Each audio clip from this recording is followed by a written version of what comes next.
Hi everybody, I hope you're having a great day. In this video I'm going to be covering Caiera the Oldstrong. Now, she made her first appearance in Incredible Hulk Volume 2, issue number 92, in April of 2006. Caiera was a powerful female from the planet Sakaar, being one of the unique tribe named Shadow People. She stood 7 feet tall, weighed 270 pounds, and had green eyes, black hair, and gray skin. Now, Caiera had command over an energy named Old Power, which is somewhat similar to the power cosmic, which Silver Surfer wields. She could channel this energy that derived from the planet Sakaar itself, and then use it for a multitude of purposes.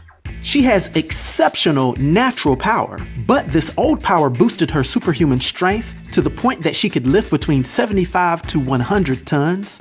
This gives her the rare ability within Marvel Comics to go toe-to-toe with the Hulk one-on-one. She also has superhuman stamina and durability, being able to endure powerful blows from the Hulk, extreme temperatures, huge energy blasts, as well as many other forms of physical attack without sustaining any injury at all. Now, this durability was increased by her specialized armor, which, when combined with the old power, gave her a portion of this extreme durability. She was also an extremely skilled and experienced combatant, using various unarmed techniques, as well as being a master at using daggers and swords, always shown using specialized blades made of a metal named Shadowforge, which made them highly resistant, if not invulnerable to physical damage. Now, as I stated earlier, Caiera was born as one of the shadow people of the planet Sakaar, and she happened to be one of the very few people of her race that had the legendary Old Power. Very early on, this gave her the ability to draw energies from Sakaar and to control certain aspects of the planet itself. But one day, when she was about 13 years old, her village was attacked by these things called spikes, which are akin to something like spores that would infect people and turn them into mindless beasts. Due to her old power, she was immune to this, and she was key in fighting off many of the infected from her village, until she was supposedly saved by the emperor of their planet, named the Red King. This ruler had actually let her village be infected in order to find one of the shadow people that had the old power. He took the young Caiera with him, initially making her a slave, but this was just part of his plan, and he later freed her to make her officially his bodyguard, instilling a sense of thankfulness and loyalty that she would have to him for many years. She eventually was tasked with the enslavement and gladiator training of the Hulk when he arrived on the planet. And when the Hulk and his Warbound team later broke free, she was key in fighting against them for the Red King. But when the Red King got frustrated with the Hulk and released spikes on his forces, it was then revealed to Caiera that the Red King was behind the attack on her village as well. She then teamed up with the Hulk and his people, and together they took the Red King down.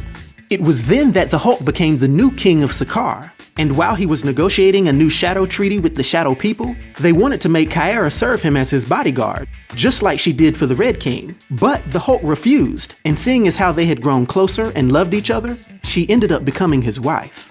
The two of them settled in and became a family, Caiera even revealing to him that she was pregnant by him. But just as everything seemed peaceful on Sakaar, the warp core of the ship that Hulk arrived on exploded mysteriously, seemingly killing Caiera and many other things on the planet. This single tragic event is what led to one of the strongest iterations of the Hulk that we've ever seen in comics, because he then went on a rage-filled campaign back to Earth, basically walking over Marvel's Illuminati and every other Marvel character that made the mistake of getting in his way.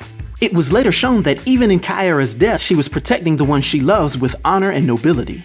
She had sacrificed her body and used her old power to protect her womb, hoping that the Hulk would find their son and raise him. This unfortunately didn't happen though, because the Hulk had assumed that she and their unborn child had died. Nevertheless, their powerful son Skaar rose from the flames of the ruins of Sakaar, taking care of himself in the brutal environment just fine. And it was even later revealed that they had another son as well, who initially skated under the radar and went by the name Hiro-Kala. His powers would manifest much later, and he was more rooted in the old power, like his mother, although he did exhibit more of a villainous side. But in the case of both of her sons, she still lived on in a spiritual sense, giving both of them advice and trying to lead them in the right direction.